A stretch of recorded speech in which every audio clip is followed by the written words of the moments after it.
Welcome to the rabbit hole that is reality, where we aim to engage, to inform and to inspire, with a social commentary and topical talk of the week's goings on, which really should have us asking questions. Rabbit hole that is reality.co.uk is the place to go, where you can listen, to download and to watch every episode that has been produced so far. You can listen to the live premiere broadcast every Thursday on the UK Collapse Radio Network at ukcollapseradio.com. So a big thank you for taking the time out to join us here tonight as we go live, or however and wherever you're choosing to listen to this around the world on the World Wide Web today. So let's have a look at what we've got coming up in the show tonight. Our first of all key story comes to us from Harvard University, where this week they have published a Science Journal article regarding to how a growing number of chemicals is linked with brain disorders and neuro-behavioral effects in children. And certainly what these chemicals are should certainly have a cause for concern.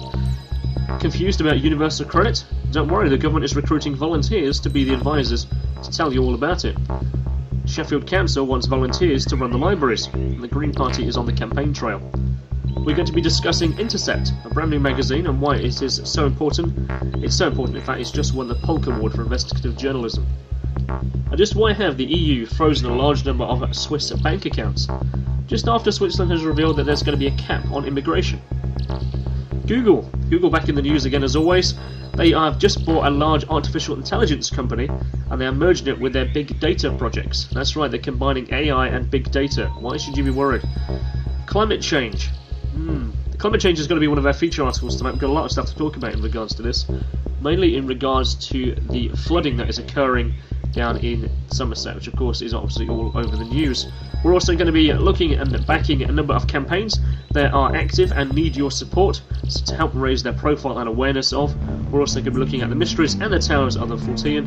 This is your 1 hour dose of information, engagement and inspiration. This is the Rabbit Hole That Is Reality, Radio Podcast, Episode 20. So come and get interactive, come and get social with the show. Rabbit Hole That Is Reality is the page on Facebook. Come and give us a like, we really appreciate it.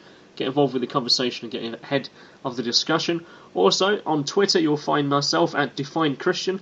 I'll be tweeting all night with you guys, so come and give me a message if you have anything on any of the stories we are sharing and talking about tonight.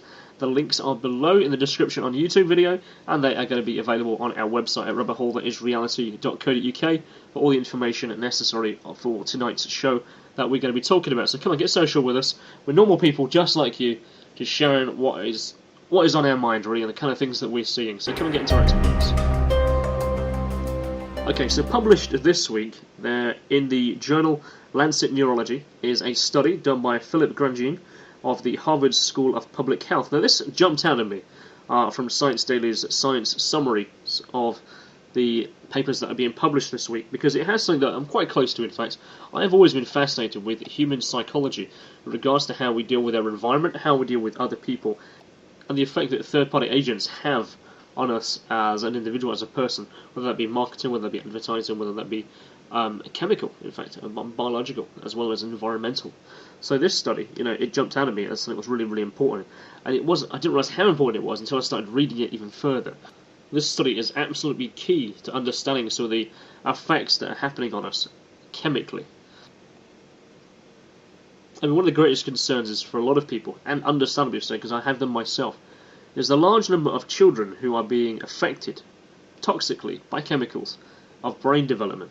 And in the absence of formal diagnosis, there's lots of children these days. I mean, you've seen them, I've seen them, we've all seen them. They have a reduced attention span, they have delayed development, they have poor school performance, and what's driving that? What's new to that? And we all say, it's caused by smoking, it's caused by alcohol. And these indeed are two factors that are important to consider into this. But this opens the net much further to recognise other aspects that are causing neurological effects on our children. So this study is actually a follow-up, in fact, to a study done in 2006 that identified 5 industrial chemicals that are known as development neurotoxicants. They are chemicals that are guaranteed and will destroy the brain. This new study offers updated findings on those chemicals and also adds information of 6 newly recognised ones. These cause manganese, chloropyrifos, DDT, which is a pesticide, tetrachlorethylene, which is a solvent, and polybromide dipentyl ether, which is a flame retardant. But more importantly, fluoride, fluorosilicic acid. This is the stuff you put in your toothpaste, and kids are encouraged to have lots of. And it's being encouraged to go into our water. In fact, it is being put in our water, no matter how much people campaign against it. The government seems to believe that if we put fluoride in our water, we'll be safe and it will help us out, despite the fact that there is a large backlog of studies going almost 100 years back now in regards to the effect that fluoride has in our body, and also what it also allows the body to absorb. So this science journal, published this week, is really, really key and important in understanding the big framework of how this has such a detrimental effect on our human population, particularly children, because those children are going to grow up to become adults and continue the generational cycles. So Grandjean and the co-author Philip Landrigan and the Dean of Global Health forecast that chemicals, more than a dozen now, have been identified as neurotoxicants that contribute to what's called a silent epidemic of neuro-behavioral deficits that is eroding intelligence, disrupting behaviour, and damaging society at its very core level. By controlling this pandemic is difficult due to the scarcity of data to guide prevention and the huge amount of proof needed for government regulation. Very few chemicals have been regulated as such as a result of development neurotoxicity, they write.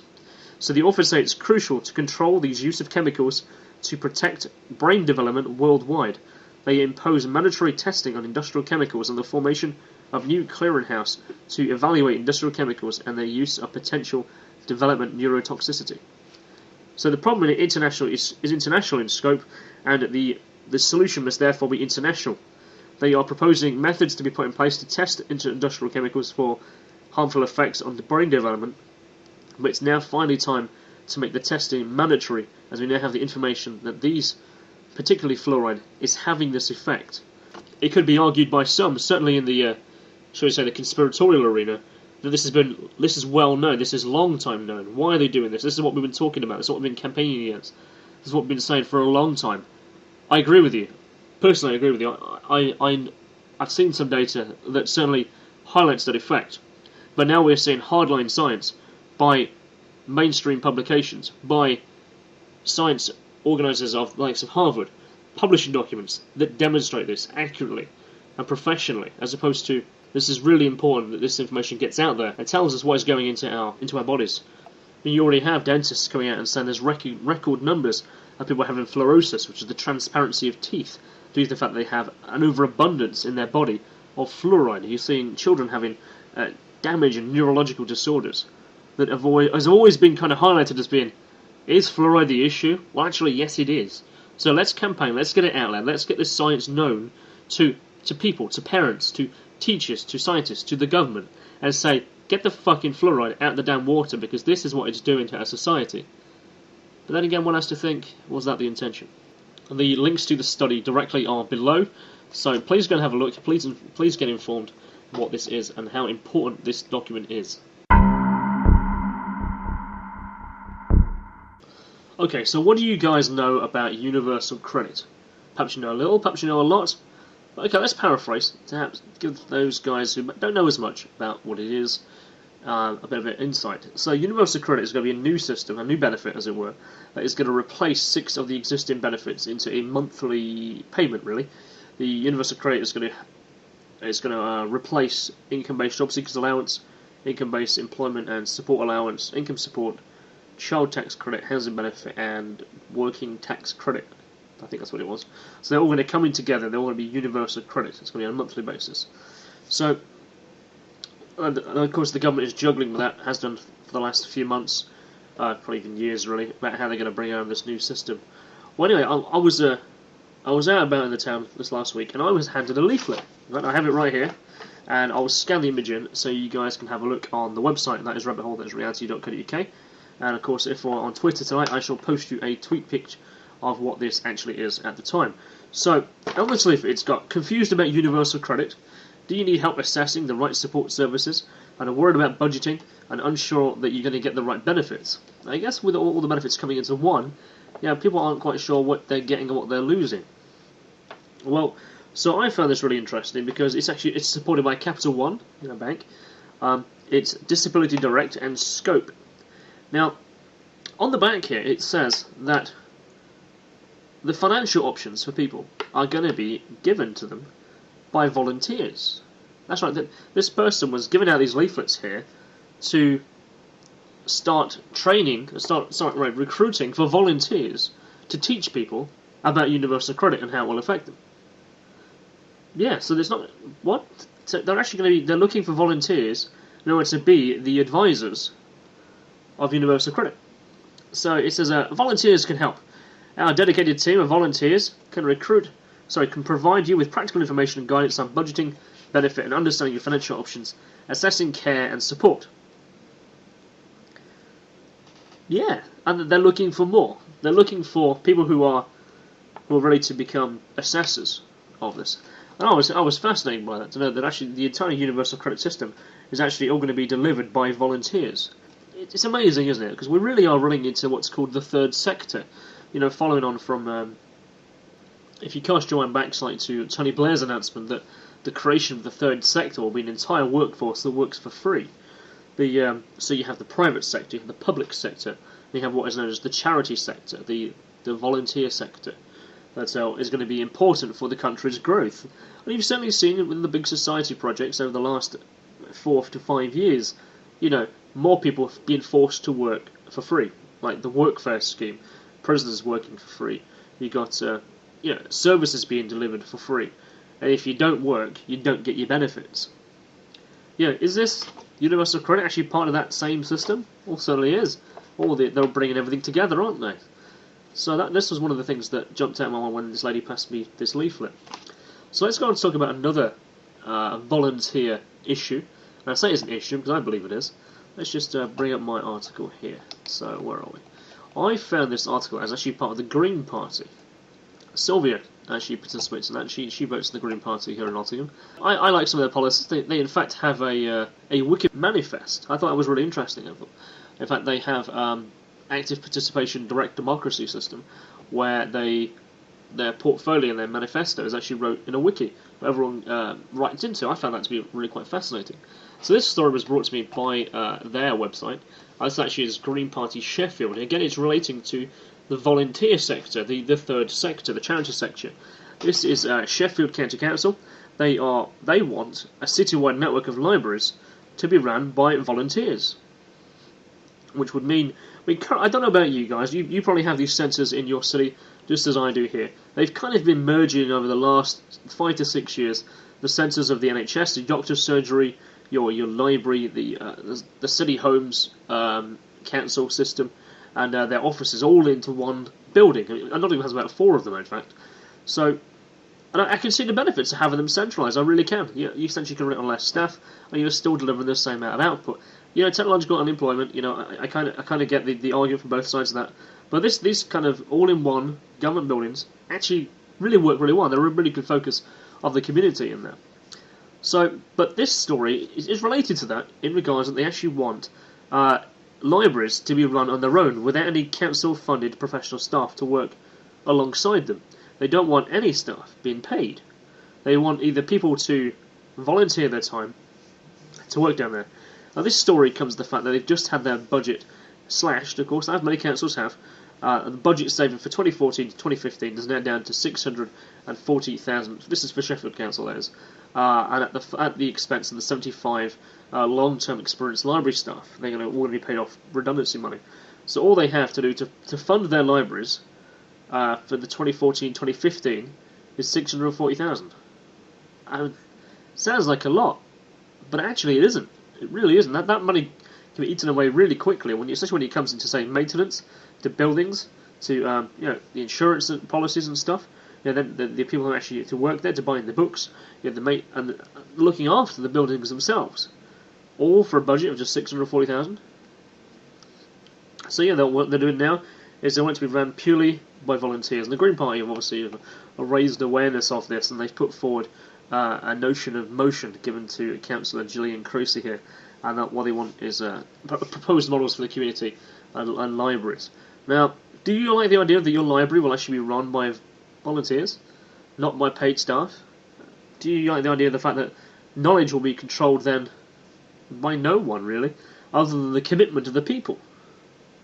my aspirations, as it were, is literally to work in a library, to be a custodian of knowledge. I value books, I value history, I value knowledge, and I feel really quite passionate about that.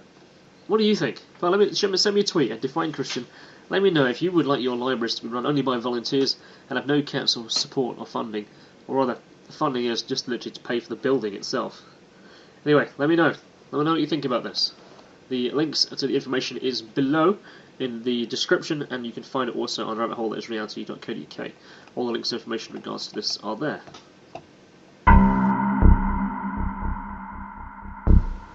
This past week has seen the release of a new online digital magazine. It's called The Intercept. It's done by Glenn Greenwald. Of course, quite famously has helped Edward Snowden leak the files that he got out from the NSA and revealed the scandal of the really interpersonal surveillance that is happening worldwide by the operation, as well as GCHQ. And the Intercept, despite only being announced this Tuesday, has already gone on to win the George Polk Award, which is the highest prize in journalism for revealing the expansive NSA surveillance program, as detailed by the leaks by Edward Snowden. And they also shared this National Security Reporting Award with The Guardian and also The Washington Post too. So, isn't it crazy to think that even those people aren't actually allowed to return to their own country because they're Americans? And if they did return to America, what will happen to them? One's having to live in Germany, one's having to live in Brazil. Isn't that crazy to think that you can't return to your country of origin because they're going to arrest you? Fucking crazy, isn't it?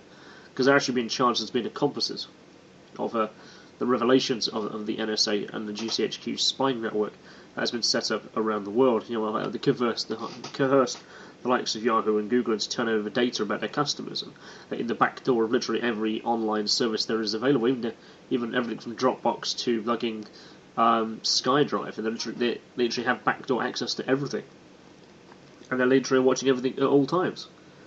Scary stuff. But anyway, so this new magazine called Intercept is aiming, short-term wise, is to reveal all the documents released by Edward Snowden, and long-term goal is to talk about the larger aspects, again, of the kind of things that we talk about, not just on here on Rabbit Hole's Reality, not just on UK Collapse, the bigger aspects of our society when it comes to, taking risks, producing journalism, breaking boundaries, the kind of things that you have to talk about, the things that no one wants to talk about, particularly not those in the political spectrum arena or those in the corporate world who don't like the idea of this kind of information becoming public because it serves to go against their purpose. So please, go and have a look at The Intercept. The website is firstlook.org. The Intercept is on there. Go and have a look. Go and have a look at their first issue.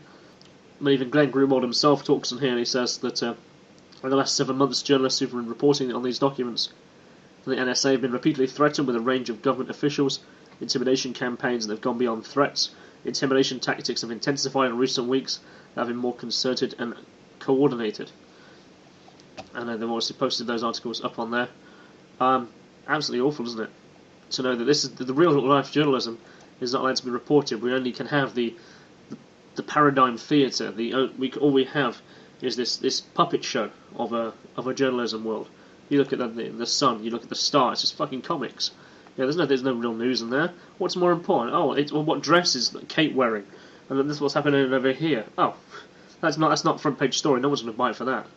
It's often the stuff that is against their civil liberties, the violation of secrecy, violation of the justice system abuses, social inequality, forms of political corruption. Isn't that what should be more important? Isn't that what the news should be talking about? Not what essentially a pseudo-royal is wearing as a dress. Fine, she's married to a prince, that's fine, that's cool. I kind of get why they want to talk about it, but it's not important news, is it? It's not real. It's superficial. Who cares? If this person's fucking this person, who cares? Who cares this football player's getting more money than this football player? That's not front page news, that's not important news. What I want to know is what's going on in our world. I really do. That's where journalists should be looking at. That's what journalists should be talking about. Pursuing stories. And political corruption. You have things like the secret courts that are happening here in the UK and the US. There are things that are happening behind the scenes. These are things that need to be exposed for what they are. Because the last thing these establishments want is their dirty washing to be aired in the light. And it's these magazines and these radio shows, these podcasts, these those websites that are helping to expose this truth, expose the lights that is really happening across the planet, right down to local government, right down to local corruption. Because the only way we can progress as a society, as a whole society, as a human race, is to have transparency. It really is. It's the only way. Okay, so let's move our discussion to somewhere else in the European Union. We're going to be talking about Switzerland now. This story was reported by Reuters and also my apologies, and also RT, Russia Today. It's regards to, this was yesterday, on the 9th of February, there was a referendum in Switzerland regarding the free movement of people from Croatia into Switzerland. Now, 56% of the people of Switzerland voted in this referendum. That is an unprecedented amount of people who've ever come out to vote. And they voted against people coming into their country and taking care of their benefits and their health system and their money and their jobs. And it's understandable because it's one that we in the UK share a common issue with, a common challenge. And we have literally been bent over and fucked hard by the European stars up our arse quite hard, where we're getting screwed over with the fact that we're losing a lot of our jobs and our system and our economy to people from other countries. And I completely understand people coming here and wanting to get a better job. I understand that our benefits system, where you don't work, is actually higher than if they were over there working full time. I can understand why countries like England and France and Germany and Switzerland are main, places to go if you live in a country like Croatia, Bosnia, Bulgaria, Romania, and so on. Completely understand why this would be the destination where they would want to come, where they have a system to want to set up their life. But what's happening now? There's almost an oversaturation of too many too quick. There's not enough integration going back and forth. So what the EU has decided to do, in regards to the fact that Switzerland has, as a democracy, has says, you know what? No, we don't mind people coming in and flying back and forth with us. What we don't want is them to have free come here and get what they want and take everything. So what the EU has decided to do is to freeze all research grants to all the universities in Switzerland. They've decided to cancel what's called the Horizon 2020 project, which is an 80 billion euro, which is $109 billion research and innovation program that distributes funds for 7 years. They've also suspended the Amorous student exchange program. They've also had, which has 14.7 billion euro budget through to 2020, and the Swiss government had actually hoped to create 8,000 new jobs through this EU grant program system. So this has all been cancelled now. This has all been cancelled in this tit-for-tat kind of, you will let people come through your country, or you're not having any money, or else. What's this all about? What's this really all about, really? So, Switzerland's controversial move to limit this amount of people and immigrants coming through the country it's increased anxiety about immigration across Europe. It's now brought it back to the front papers again, so EU is on the back foot. It's thrown it all back out there.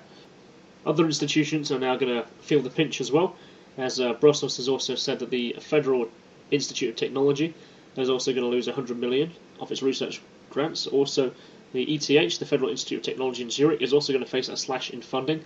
So this literally it's bringing a country to its knees, really. If you want any money at all to provide for your education, you will let these people in there. Isn't that blackmail?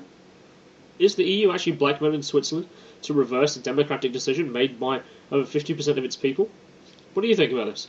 Send me a tweet. Talk about this. I'll post the links up in the description below if you're on YouTube, and also on the website rabbithole.reality.co.uk. Come and talk about this. How do you feel about this? What's it like? Say for us, majority of the listeners are in the UK. We are facing this same challenge as well.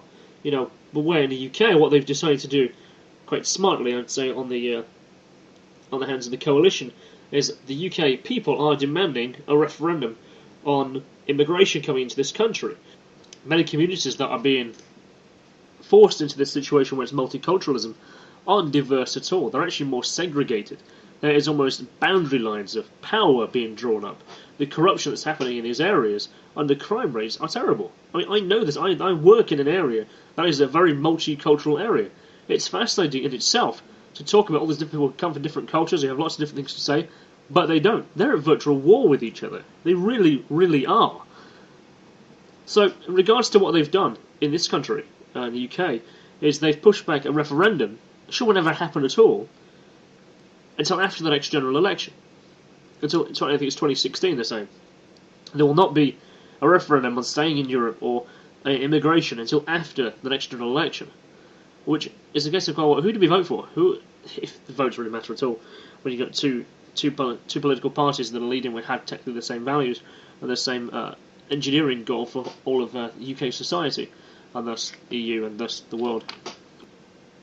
Now here, Nigel Farage, the leader of the UK Independence Party, UKIP, called the results of the Swiss referendum wonderful news, as a wise and strong Switzerland has stood up to the bullying of the unelected bureaucrats in Brussels.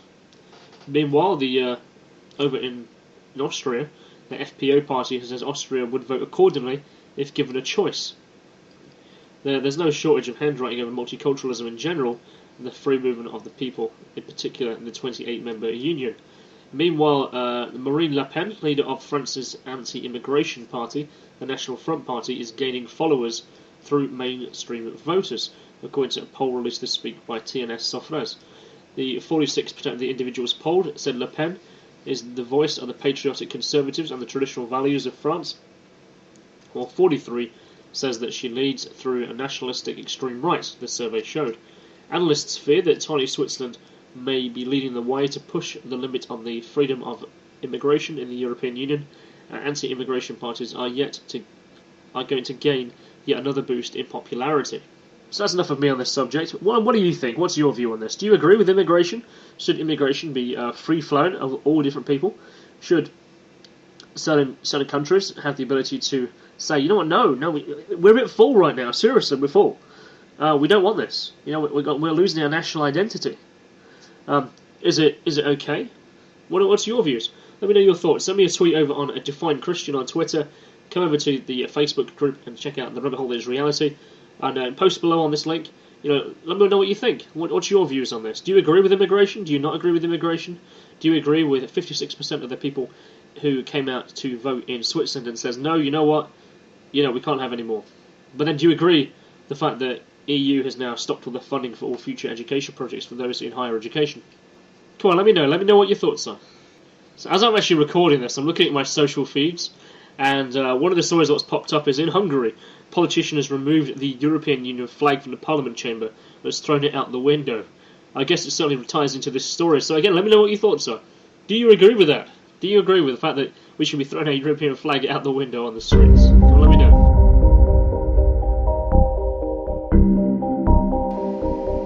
Okay, so we're coming up in about 28 minutes now.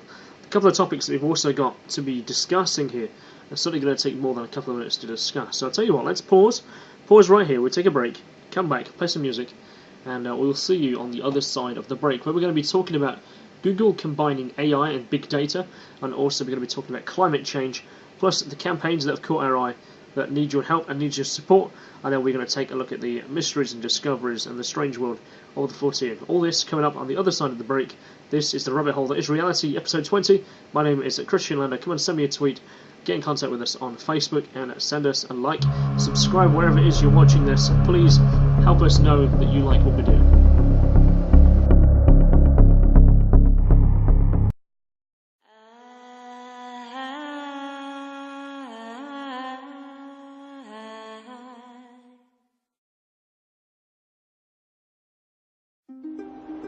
One of the great revelations of the age of space exploration is the image of the Earth, finite and lonely, somehow vulnerable, bearing the entire human species through the oceans of space and time.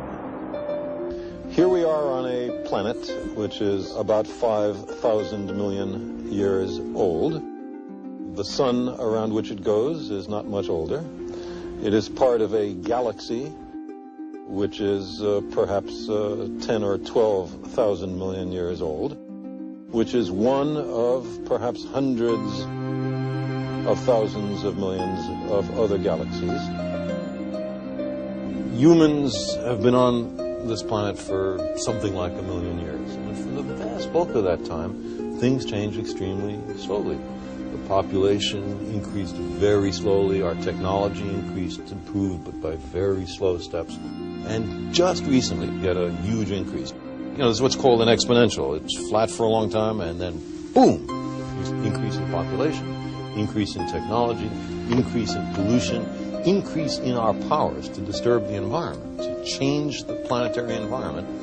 But we're the same old human beings as we were 1,000 years ago and 100,000 years ago. Not much has changed with us. And so it's very hard for us to catch on that there's a new situation and we have to adapt to it. On the other hand, that's one thing we humans are good at, adapting, figuring out. We're smart. That's our principal advantage over all the other species. I mean, we're not faster, stronger, better diggers. We don't fly all by ourselves. What we do is figure out and build because of our hands. The ancient myth makers knew we're children equally of the earth and the sky. In our tenure on this planet, we've accumulated dangerous evolutionary baggage, propensities for aggression and ritual, submission to leaders, hostility to outsiders, all of which puts our survival in some doubt. We've also acquired compassion for others, love for our children, a desire to learn from history and experience, and a great, soaring, passionate intelligence. The clear tools for our continued survival. The rabbit hole that is reality. Across the spectrum of topical talk, news that raises an eyebrow, science, technology, the environment, mysteries, strange tales, and the quotidian that is both informative and entertaining.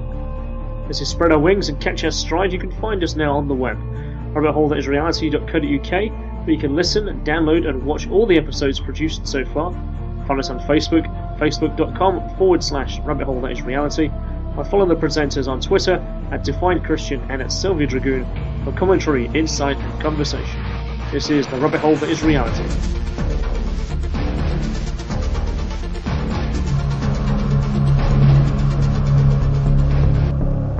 Okay, welcome back to the Rabbit Hole That Is Reality. Welcome to the other side. My name is Kristian Lanner, and I've been joined here on this side by Sylvia. Hello. Good stuff. Glad to know you're here this time. So it'd be really good to discuss what we've got coming up on this side of the break. Okay, so we're going to be talking about Google and its relationship with artificial intelligence. We're also going to be talking about climate change. Yeah, climate change is definitely going to be on our agenda today, to be talking about lots of different aspects to bring in together.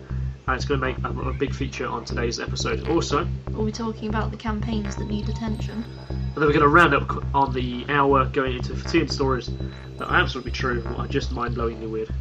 So this is going to be Rabbit Hole That Is Reality, episode 20. This is the other side.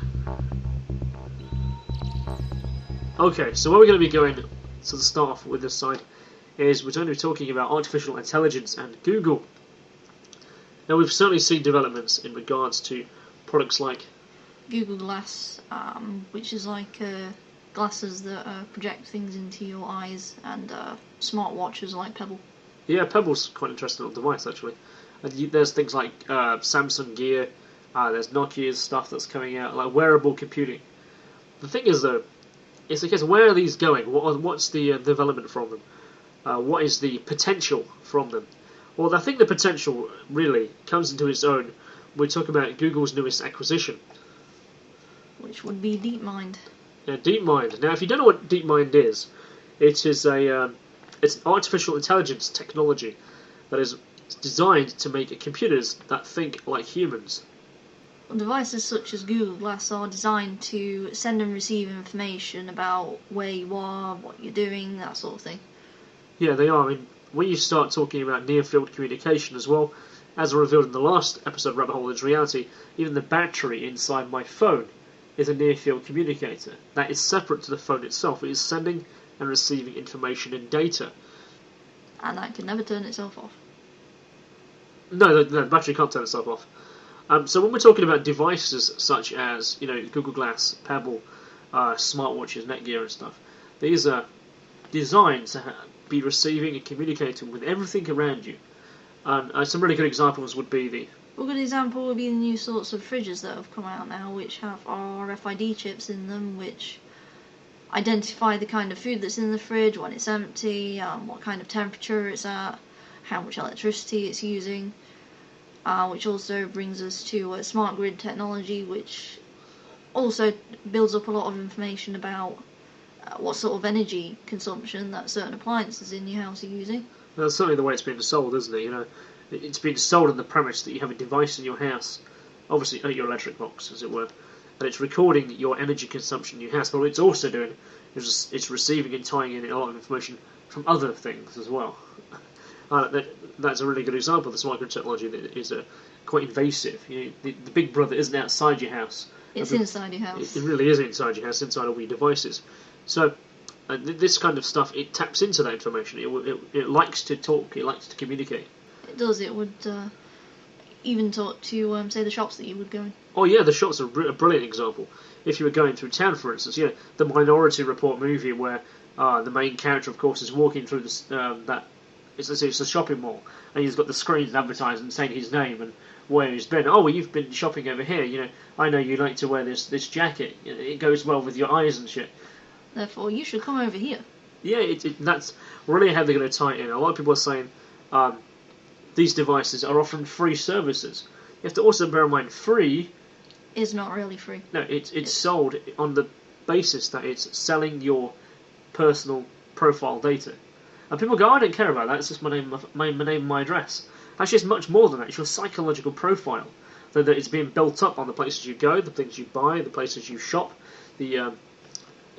buying things online with your debit and credit cards. Now, they're all equipped with like a little Wi-Fi transceiver in them now. Yeah, they'll all track what you're doing as well. Yeah. So this all accumulates into databases.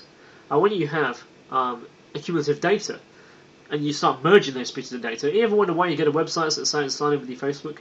And I went and I was going to post earlier on our website in response to just a comment, and it wanted me to sign in with Facebook or Twitter. It didn't have any option to sign up or anything. It was you must sign in with data, Facebook or Twitter. And so I clicked Twitter because it's one I tend to use just for certain stuff. And it was like it has the ability to post as you. It has the ability to read your timeline, read your contacts, read who's following you. Again, that's building up a psychological profile of myself and the kind of things that I talk about and to about stuff. It is, and it would be so easy to bring them all together and know exactly what you're like. So imagine if that was being driven by an artificial intelligence that's monitoring you. So it's not just monitoring you in the sense that it's building a psychological profile in terms of metadata. It's building a profile of you that is actually active. That it wants to talk to you. It wants to talk to your fridge. It wants to know how much you've got in your cupboard. It's going to remind you when your birthday is. When Aunt May's birthday is. It's going to tell you to go buy her flowers. That's what she likes. Because that's what's on her psychological profile.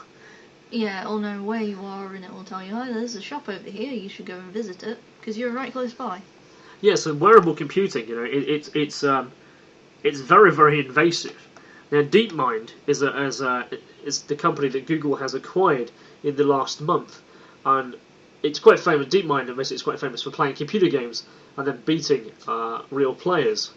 And they're merging it with their technology called Google Now, which is to learn about preferences, desires, curiosities, things that you are intrigued in. Now, if you look at, say, people who are looking at the same kind of information, what should we say? It's those who are looking to reveal the truth. Yeah. You are already being psychologically marked out. You're already filling a tick box of your profile.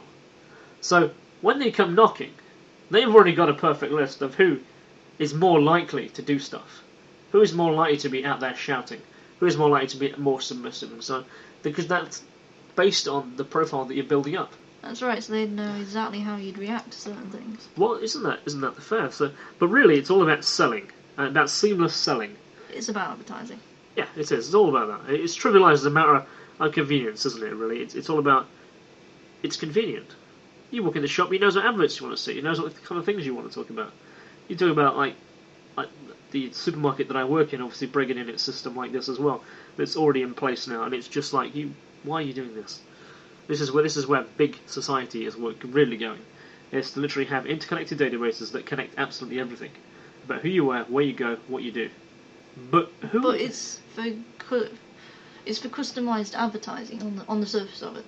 It is, but it's clearly much more evasive than that. The deeper level is, I think, that who is it being sold to?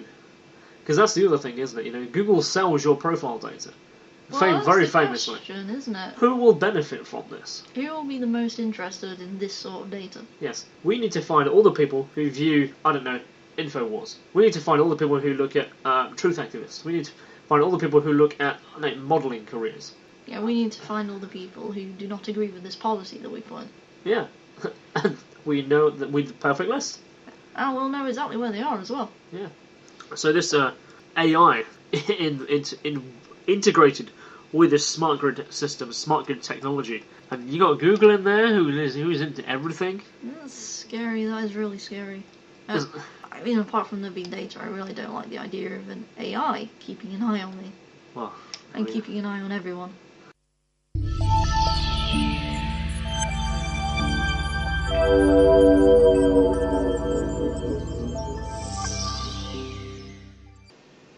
Okay, so what's happening in Somerset right now? Of course, it's pretty much on the front of every newspaper this past week, but it actually goes longer than that. In fact, it actually kind of goes all the way back to mid-December, in fact, when the first of the big storms hit England. And of course, we all know somebody who would have been affected by these floods. Absolutely, because they're affecting everyone. We all know someone, family, friends, or someone we talk to is being directly affected by these huge floods. So, what kind of got me started digging into the rabbit hole, as it were? Because there's a lot of stuff happening around this. What really needs to be examined. So we're going to try and run through this, and hopefully we're going to stay under the hour, because we're about 40 minutes now. Okay, so we're going to start really. We're going to talk about, say, the weather. So last week in the UK, on Wednesday, we had wind speeds in the UK measuring over 100 miles an hour. Absolutely unheard of. Never heard of. Wind speeds here in the UK over 100 miles an hour, that's fucking crazy. But yeah, they were so powerful they actually knocked a bus over. Yeah, they really did. They knocked a bus over. So, but when it comes to weather, I mean, you look at the weather and you go, temperature, pollen count, is it wet, is it dry? But there's actually much more to the weather system than that. And on the Wednesday, I was sat here, my girlfriend Jo didn't come over because she was driving and she was worried about getting knocked over by the wind, really. She was quite fearful of being out due to the fact that a tree had fell down near her house on the Sunday before. So I didn't get to see her. So what I decided to do was to actually dig into meteorological data. So I went over to the metoffice.com and I actually gave myself a crash course in reading weather, such as isobars, millipascals. You know, I started to understand the weather system in regards to how it's affecting the UK, look at the wind speeds. I actually found it absolutely fascinating to learn about this. What I discovered is the UK has actually been hit by a massive area of low pressure repeatedly. And so it's creating this massive storm front, this massive storm effect hitting the UK. And like since December, it's actually almost happening twice a week. I mean, that's just insane, isn't it? To think, basically there's been like 7 so far. And we've just been looking at the Met Office just now, and there's 3 more on the way, just crossing the Atlantic now. What are going to hit in the next 3 days? Massive storm fronts that are going to be coming in. So, what's happening? You know, is it certainly not normal? So, climate change.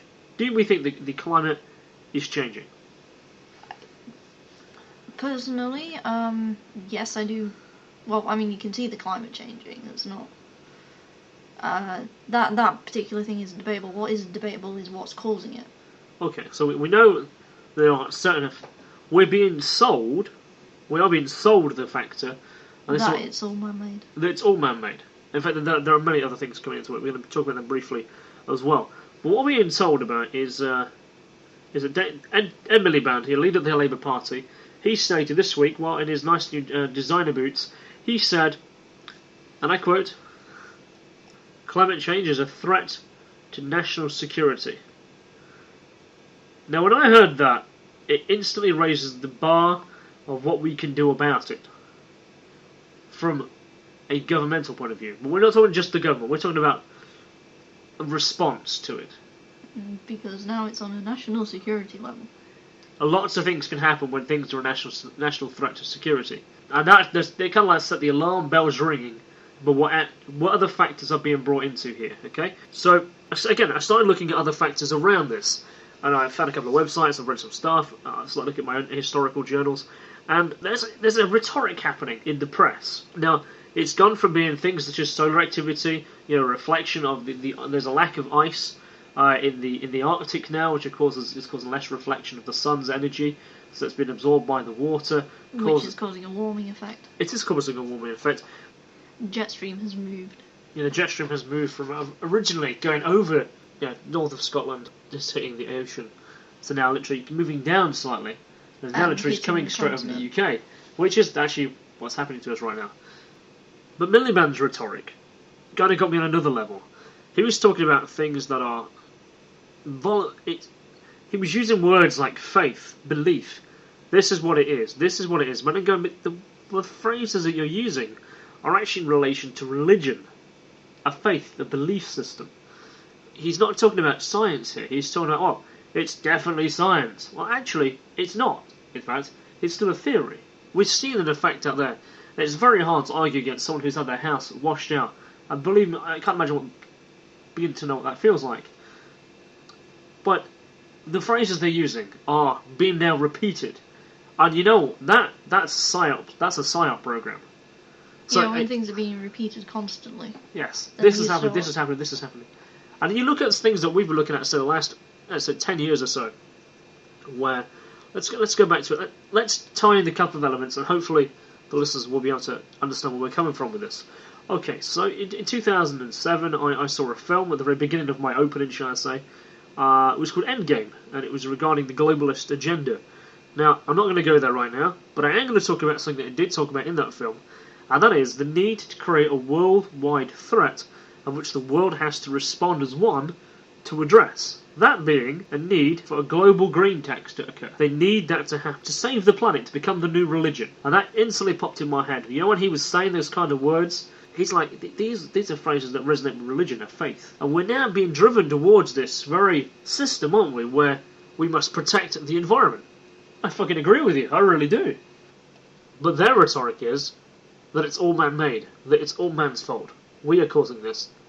Well, I'm not sure which is more arrogant, to say that we cause global warming or to say that we can fix it. That was that meteorologist guy, Mark Nolan. Mark Nolan. That was it, yeah. It was a... I mean, and then they're talking about the millions and trillions of pounds and dollars that there is to fix the climate, you know. The truth is, the world's been around for, what, 4.6 billion years? The climate's changed constantly since our creation. It has. I mean, I can remember watching a documentary from Horizon about a couple of years ago, and they found a sample in resin that she has. It was an air bubble. That's it, an air bubble trapped in resin, and it was found in like Australia somewhere when they were digging up some riverbed. And it contains air from around like the time of the dinosaurs, because within the same resin as an insect, it's like it puts it back to around 600 million years. And they found the air to be much of higher oxygen at the time, and much less carbon dioxide. That's the reason why animals are big. And they know that because of that air sample. So again, it's shown that the worldwide air, has always been changing. Oh yeah, of course. Another thing is when life first started here and plants were the first to colonise the land, there was no oxygen in the air at all. It was all carbon dioxide. Yeah. Until the plants turned the atmosphere to being oxygen. You know, I've got to play a certain clip right now. I really have to play a certain clip, because nothing resonates more in my head right now. Just right now. People say life begins at conception. I say life began about 1 billion years ago, and it's a continuous process. Continuous, just keeps rolling along. Rolling along. I say, you know something? And the climate and the weather is exactly the same. It didn't just start now. Climate change didn't just start now. Climate change has always been changing. It's always in a state of flux. It just keeps rolling and rolling and rolling along. The planet has been through a lot worse than us. Been through all kinds of things worse than us. Been through earthquakes, volcanoes, plate tectonics, continental drift, solar flares, sunspots, magnetic storms, the magnetic reversal of the poles, hundreds of thousands of years of bombardment by comets and asteroids and meteors, worldwide floods, tidal waves, worldwide fires, erosion, cosmic rays, recurring ice ages, and we think some plastic bags and some aluminum cans are going to make a difference? The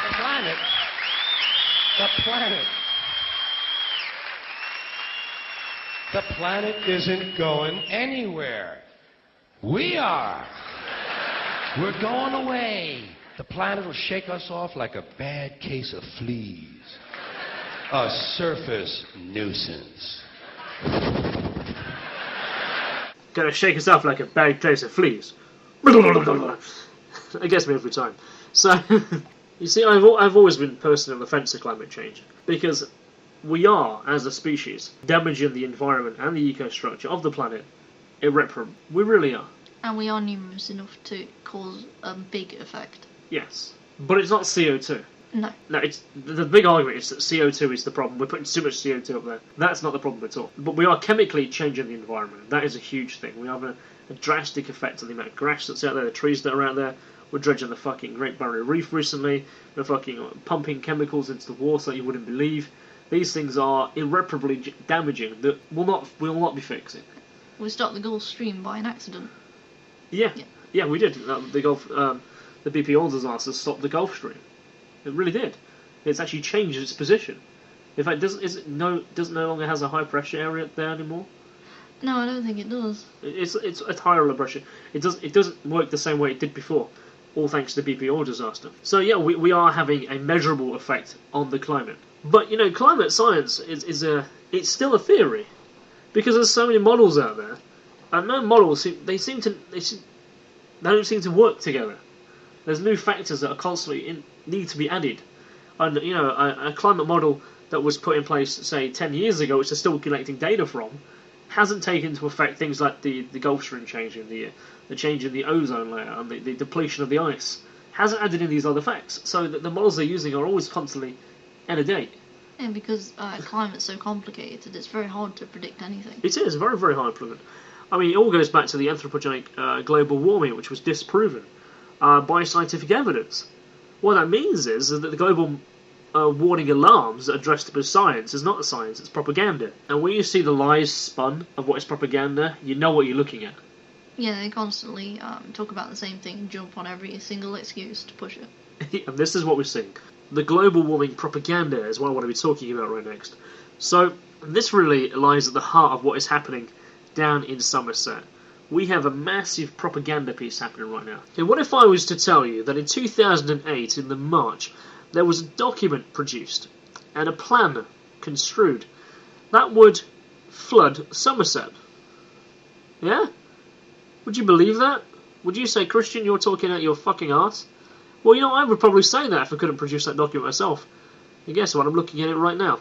The document is called Managing Flood Risk, Parsonage Catchment Flood Management Plan, March 2008, produced for the Environment Agency by the European Union. And what this document contains is an outline of the government's policy through the Environment Agency to deliberately flood certain areas of the countryside, in particular the area of Somerset and the surrounding levels.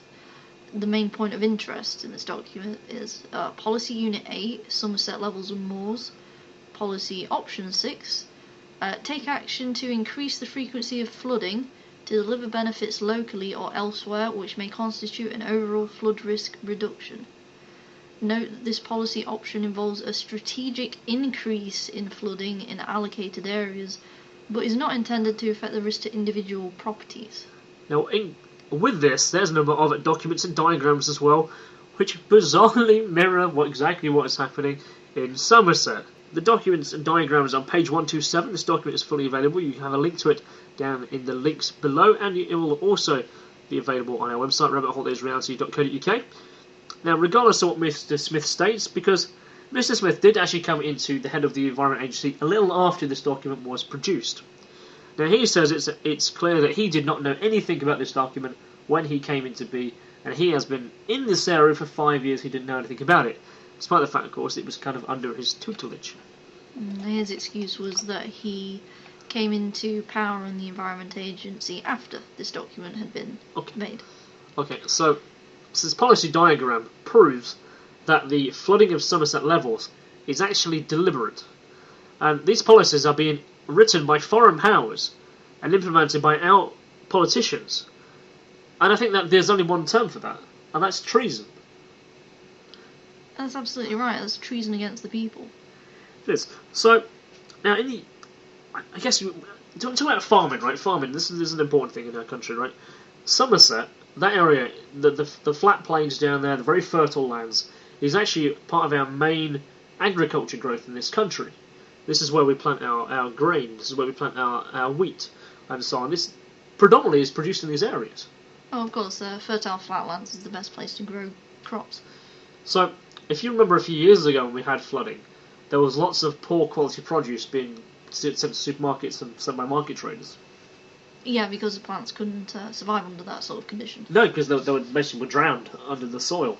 And no, it wasn't it froze, didn't it? The water was it waterlogged and it froze or something? It could have been that because it was it early. It was the March time, wasn't it? They couldn't get the produce out of the ground. That was it. It was last March, and all the produce that was coming into the supermarket was of really poor quality. But no other reason other than the fact they couldn't get it out of the ground, so it would over moisturise or something. Well, we're now going to see this taken to a new level. The food that's going to be in the supermarkets coming soon, if anything, if there is anything left, is going to be shriveled to fuck, drowned stuff. So that means a major part of our sufficient, crop growth is going to be irreparably damaged. I know certain of our plants, if they get oversaturated with water, they actually absorb so much that they explode. What, do they? Really? Yeah. I didn't know that. Yeah, really, strawberries do it and the tomatoes do it as well. Oh, yeah, okay, fair enough, yeah, okay. I get I just saw this image of a fucking, a dandelion leaf just popping. And just... Not quite that. Yes, this document that was produced and quite clearly was put into effect, as in not allocating funding to flooding defences and stuff, and in fact, dredging operations, maintenance pumps, it's been kind of proposed in the press that it's down to the incompetence, and there's this red and blue battle between whose fault it was and all that bollocks, but clearly it's a pantomime. It's a pantomime. That's a very good way of putting it. I like that, Sylvie. So what we're going to see in the supermarkets coming very soon is a lack of fresh produce in the UK in shops. Which is going to drive prices up. You drive scarcity up. So there's another aspect to this. It's a very monetary basis. Now, do you remember something that we reported on back at probably episode 4 or 5 of our Rabbit Hole There's Reality? Again, it was based on an article that was on the front page of The Independent at that time, where the front statement says, food crisis, bankers say they can't wait to make a killing. Well, it's something to that effect. Yeah, I remember that. That was a bunch of private commodity trading banks. Would have been about March last year. Yeah, something like that. So we're now seeing, TV reports, concentrating about how deep the water is, how flooded the fields are, and how having to use boats to get out to people. And we're being told that again, Ed Miliband out there with his boots on. You got David Cameron going out there going, "Oh, I've got my wellers on, I'm a man of the people," and so on. But it's just photo opportunities. It was awful. And there was a story that a UK column picked up on as well, and it's something I saw myself in The Guardian. There was a picture of this woman. She was crying. She said she'd lost everything. An old lady about in her 50s. And then Miliband's looking at her. And he looks really confused. No, he looks like he's never seen emotion in his life, ever. But he looks like he's studying her. These eyes are dead. His eyes look as he's very much of that low empathy character.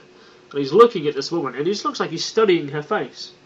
It's like he's never seen it before. And it's a really... whoever the photographer was who took that, fucking guarantee he's made his career.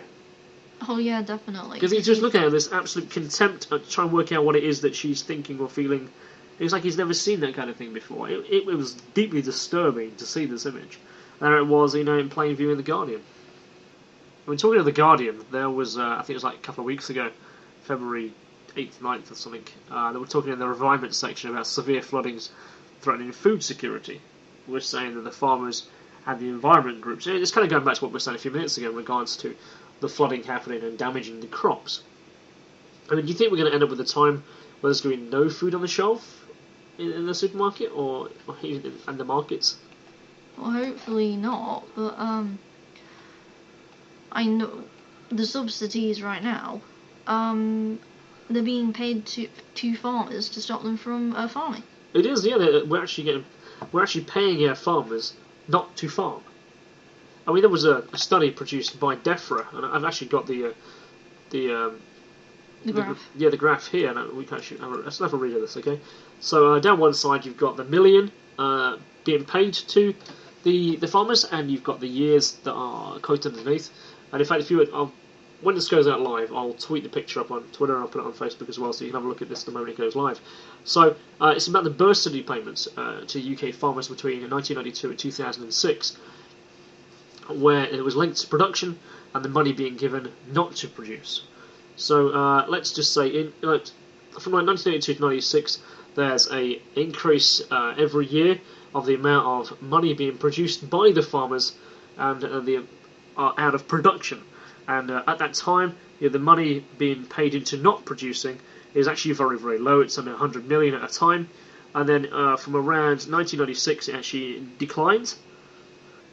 To 1999 to 2000, where it declines quite sharply. Then the production goes up slightly, but the amount of money paid in for not producing, it has quite a sharp rise. It's about twice as much as the 99. It's about 600 million basically is being paid to the UK farmers not to produce. It's kind of offsetting the amount of money that's actually been declining from producing. That's right, but then we'll go right up to 2005 here, and there's a sudden reversal. The amount of money paid in to not produce is... It's 2.8 billion.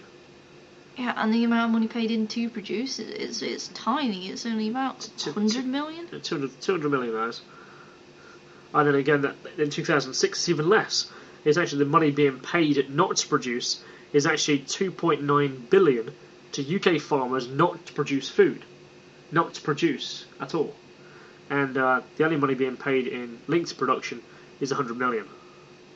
So we're doing a radical shift from 1996 at its peak, when there was most of the food being produced.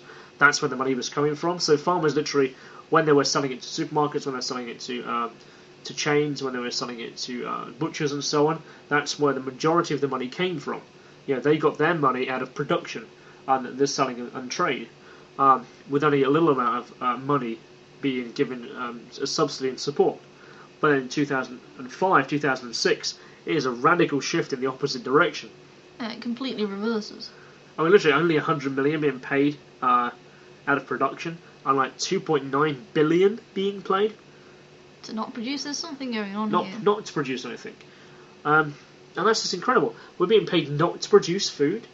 Well, see, now I remember reading a couple of years ago that the EU wanted us to stop producing as much food here in order for us to start importing more from the European continent. That's right, because they wanted the European states that were new members at that time. There were it was like Poland, they're talking like Croatia, that kind of area where they are agriculture-based communities, countries. They wanted us to mainly to be importing from there. So the idea is that they would turn Europe into a factory. And that was I can remember seeing that as a plan on a website on ATS about 6 years ago, much probably like you did. And it was a plan for Europe to basically to become an engine. That was the picture.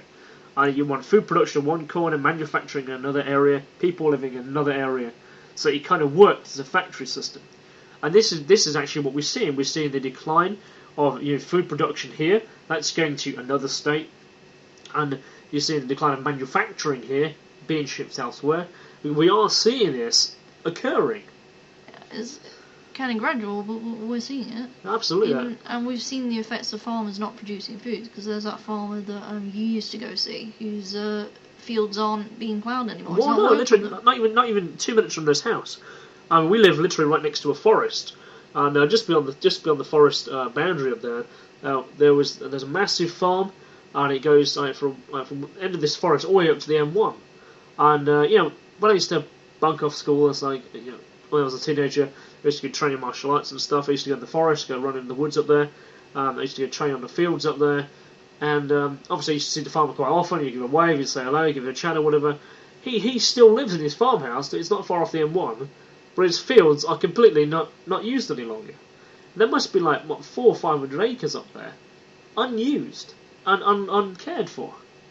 Only one area has been reclamated for they use it for a cemetery, Highwood Cemetery. But apart from that, it's just wasteland now. And I guarantee, been abandoned. Yeah. So how much has he been paid not to go and farm his land? It must be a hell of a lot. He's been paid off, probably for the rest of his life. He literally is probably being paid maybe 50, 60 grand a year not to work. Yeah, it's like a retirement package. Well, yeah, you could say that. Been literally bought off and paid off. And we're seeing that across the entire spectrum of the UK. And this document obviously goes into some way to demonstrate that. It's produced by DEFRA. Now, of course, the flooding in Somerset is also going to affect the farming levels and affect our food production even more. Yeah, very much so. So is this all tied in together, or are we talking about something completely bogus here? The fact that these things are so interlinked, it is almost unbelievable to think they're separate occurrences. Because, one cannot... I mean, coincidence is bollocks, Coincidences don't just happen. Not at this level, so integrated, this quickly. No. They certainly don't. Well, there's a study out today, in fact, it's in one of the papers, talking about 1 in 6 people are going to their doctors to be referred for food banks. 1 in 6? That's crazy. That's just slightly lower than 20%. It's 20% of the country, just lower than that, is Going to a food bank. It's never reliant on food banks. Which means that they can't afford it. Yeah. Well, the craziest thing is, it's actually people who are going to work are the ones that are suffering in poverty. Which is just nuts. And then you get there's other things that are happening as well. Well, we are still, one of the main countries who give food and aid out to other countries. Now, I know there's lots of things going on with foreign aid right now, always temperamental in terms of the conversation. But we're talking about, we're sending grain, we're sending food, we're sending wheat to places where there's suffering. As a humanitarian country, that's what we should be doing. Not, of course, that we didn't create the situations that are over there. You know what we're like over here. Of course, as a humanitarian country, you'd think that we could take care of our own as well. Yeah, I mean, even Oxfam and the Red Cross. The Red Cross, they're saying that the UK is too rich to have their assistance in dealing with the flooding. And there's the insurance industry as well. They're making sure they're getting their full bursaries and full amount of money. And the beneficiaries out there, despite the protests in regards to the costs of their projected claims, claims based on spurious land and property estimates. The insurance companies, they're making huge amounts of money. There was an article just a couple of weeks ago in the Telegraph, looking at it right now, is that they will make a case for insurance policy premium increases based on the valuations and projected payouts of which they base their figures. So it's doubtful whether claims by flood victims are actually going to be paid out. The insurance companies will do every trick in the book not to pay out. That's what they do. They're not there to be an insurance company. Should shit happen, they'll give you the money to make sure you're okay. They're there to make sure they keep the money. Yeah, they are, and they will use every available excuse to try and get out of giving you the money for it. On a strangely related note there was someone posted a picture on Facebook a couple of days ago in regards to the areas that are being fracked, hydraulic fracturing. They've been sent letters by their insurance company saying that the insurance doesn't cover the effects of fracking on their body and stuff and the environment around them. They're just thinking ahead to that. There's going to be some claims. Of So course we're they not are. going to pay it out. Oh, even though yesterday the first fractured drill pipe went. You mean went as in damaged? Yeah. Already? Yeah. There's actually... yeah, it was yesterday. It was reported on The Guardian. The first fractured chemical spill. The drill section that goes down. When it fractured, all its chemicals went straight into the environment. What are they around? Oh, lovely. Yeah. They've only barely just started that and they've already damaged it. The thing is, the Quadrilla and all those companies are actually 5% of all drills break. 5%. They're insured to say that's absolutely fine in terms of a margin of of the casing that goes down, protecting it from the environment. Protecting the environment from the drill frac fluid. And but there's a 5% will break. So we've only been drilling and doing all this fracturing for about a month. Yeah, that's insane. And we've already shattered and broke one all into the environment. Love that. Yeah, we've already messed the But don't worry, environment up. Great. they're insured against it. I don't care about their insurance. They've got an insurance payout. Good for them. I That it's feel okay. sorry for everything that they've just killed. Everything's okay. The companies get their insurance money. It's people who don't. Well, bearing this in mind, many in flooded areas on these insurance claims, they won't have any choice but to abandon their properties next time because they won't be covered anymore. No. So those who are in these unprotected and deliberately proven flooded areas that people have lived on for like a couple of generations, easy. And you're seeing this happening, So who's going to inherit the land? Who's going to take over? And it's amazing to consider these areas have already been assigned for being fracked. But that's just me looking at that. Interesting. Isn't it? So the truth of the matter is that The insurance companies aren't going to lose. The banks aren't going to lose. Europe, the EU is not going to lose. The only people who are losing the situation is the people who live in those areas. It's just the people. People are not only going to lose, they're going to have to pay for it as well. It's always the people. Always.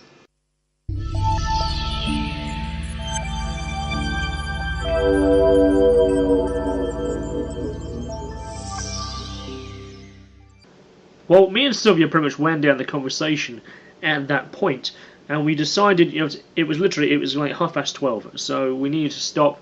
I was to get off to work, and then when I was at work at 5 a.m, as I said on the next bit, you'll hear in a second.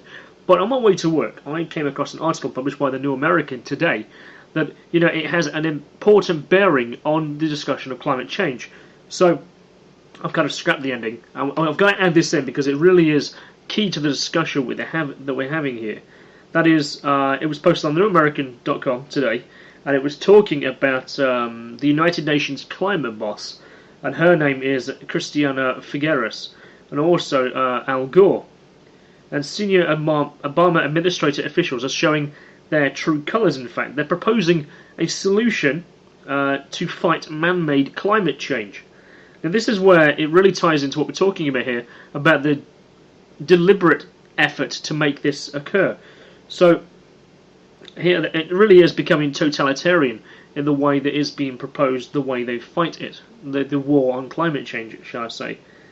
So what they've done is they are bringing in more measures of population control, and they're getting together with the Chinese to do this. So, like almost every real or contrived problem, I mean, big government, extremists, shall I say, around the world, and they openly admit they have to fight climate change with tyranny. Now, leading the way is the Obama administration, which is now brazenly trying to rule America, and they're using the climate to now enact unconstitutional decrees.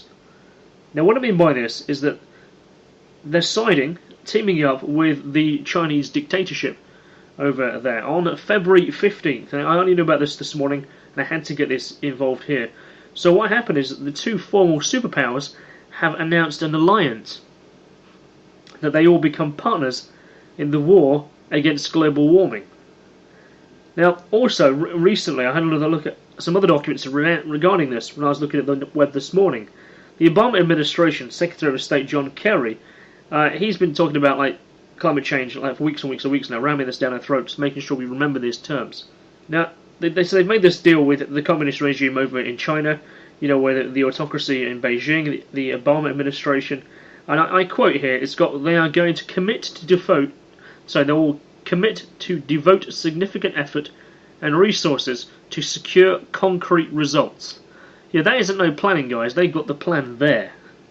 That they are going to succeed. They are making a plan, and the plan is that it will be put in place. Deeply controversial around this as well is that this is only about a month after what I thought was really revealing. You have the essential natural gas being exhaled by humans. They're saying that this war is all about our emitting carbon dioxide. It's really strange, of course. We don't even make it 1%. It's not even a fraction of 1% of the greenhouse gases that occur in the atmosphere. Now, according to Kristian Figueres, the Executive Secretary of the UN's Framework on Climate Change, the communist regime in Beijing, famous for its abortions and stuff like that, mass murder, is doing it right, quote, is doing it right when it comes to fighting global warming.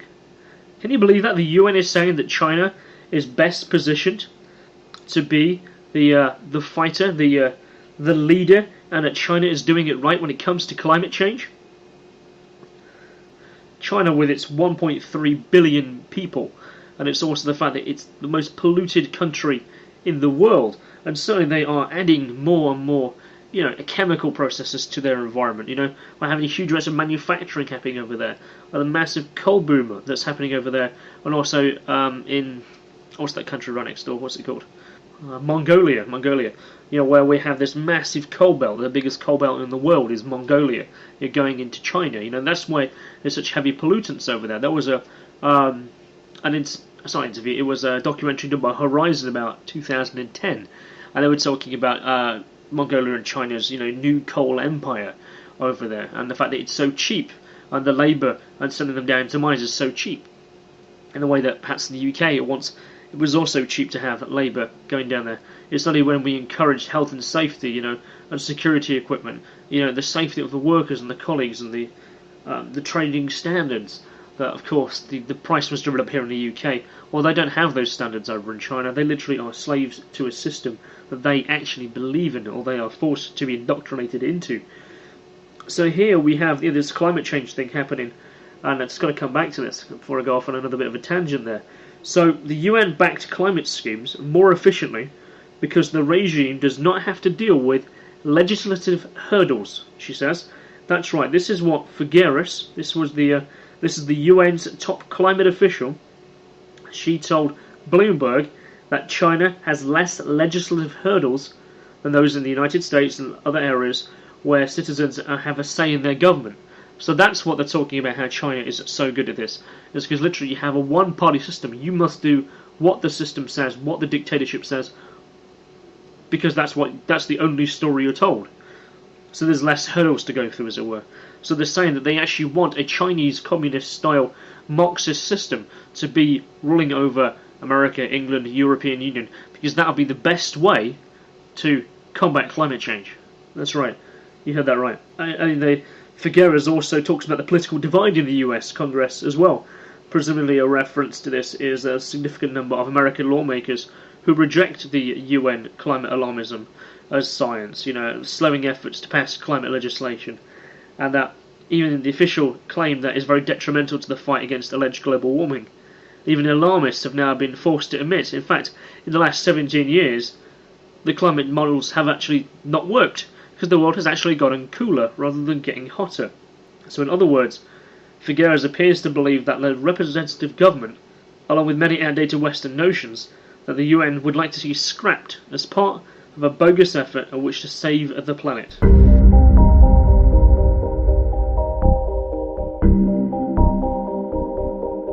So we've overrun by about 10 minutes with adding all these extra pieces in. So what we're going to do, we're going to pull out the footy and stuff, and the campaigns. We're going to add them back in for next time. We're going to be featuring them in the second half and make it a double dose of 40 and have an entire other side dedicated to the outer limits, shall we say. Episode 20 of The Rabbit Hole That Is Reality. My name is Kristian Lander. I've been joined today by Sylvia Wicks. Okay, so please message me on Twitter. It's at Define Kristian. Sylvia? You can message me on Twitter at Sylvia Dragoon. Okay, you can find us on Facebook. It's Rabbit Hole That Is Reality. We're pretty easy to find with a name like that. You can find us on iTunes, YouTube, at TalkShoe. You can find us syndicated across loads of podcast shows across the web. So we will see you next time on The Rabbit Hole That Is Reality.